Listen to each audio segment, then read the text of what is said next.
You guys know that I'm always willing to critique Nintendo when it seems necessary, and you know that I'll always advise not falling victim to brand loyalty, instead assessing every product by whether or not it's worth it to you specifically. That said, by this game, Paper Mario the Thousand Year Door Remake is now a phrase that exists within the realm of reality and not just my imagination. And this is really good. I don't talk about Paper Mario much online. Honestly, even with some of my more mundane or less creative videos, I only want to discuss things if I feel like I can add to the conversation, you know? My takes on Paper Mario are about as basic as you can get. Plus, I didn't even end up finishing Origami King, so it's not like there was even much for me to talk about there. Was I really willing to beat a game I wasn't enjoying just so I can more thoroughly debate the quality of Mario's outline on Twitter?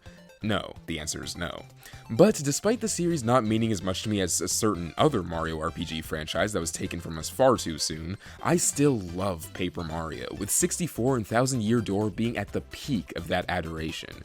My taste in RPGs has definitely widened with time, but there's something about seeing some of the genre's conventions like compelling narratives and varied characters shoved into a Mario setting that's just endlessly charming. And it seems like Nintendo is finally starting to see how much we love that. Super Mario RPG's reveal was great. I've only played the game once, and quite a few years ago at this point, but I still really liked it, and the reveal seemed like a major step for those of us who hope to see Mario RPGs return to their roots. Maybe in a few years' time, we could actually see Paper Mario get back to... Or now. Now is good. This looks incredible. And I'm not just talking about the spectacular visuals that have found a perfect middle ground between the storybook aesthetic of old and the papercraft theming of new. No, everything about this remake seems amazing. The enemies and characters retaining their classic designs, the music adding an extra punch to the original renditions, they even kept the noose. Nintendo went from seemingly refusing to pay respect to classic Paper Mario to giving it the honor of closing a direct, with a remake that looks like everything we've always wanted. All that in mind, I'm still scared. This Thousand Year Door remake looks phenomenal, but there's still one element about it that terrifies me. This. 2024. Nothing wrong with that for me, of course, I'm perfectly willing to wait for peak, but what scares me is the lack of specification. Every Nintendo game in this direct got a release date, or at the very least a seasonal release window, like Luigi's Mansion Dark Moon claiming a summer 2024 spot. For Paper Mario, the year is all we get. Which could be problematic considering 2024 is shaping up to be a pretty busy year for Nintendo.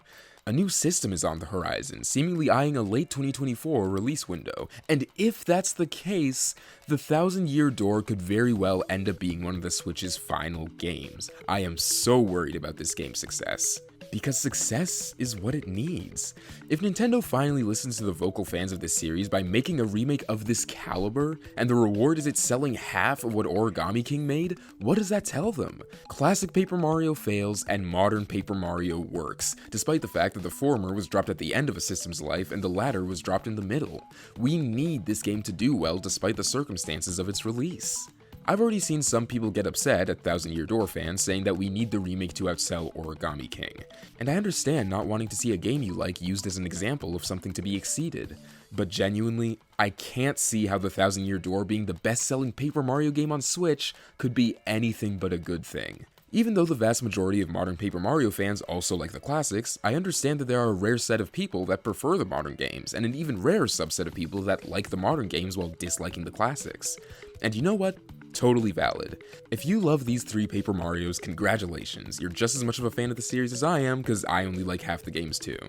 But even to the biggest modern fan in the world, how could the Thousand Year Door doing well threaten what you enjoy about the series?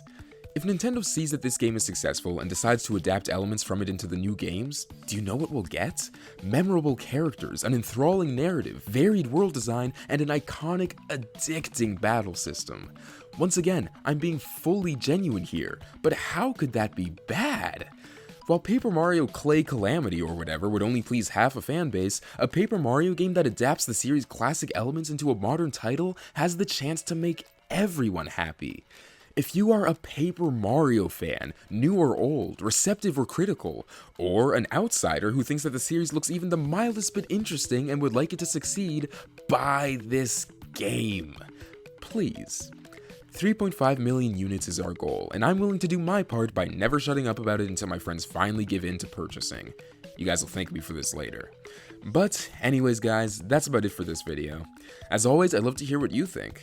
How excited are you for the Thousand Year Door? Is it what you wanted from the series, or were you hoping to see it follow its current direction? And if you're a modern fan who's not interested, how come? I'd love to see some elaboration on something I've never fully understood.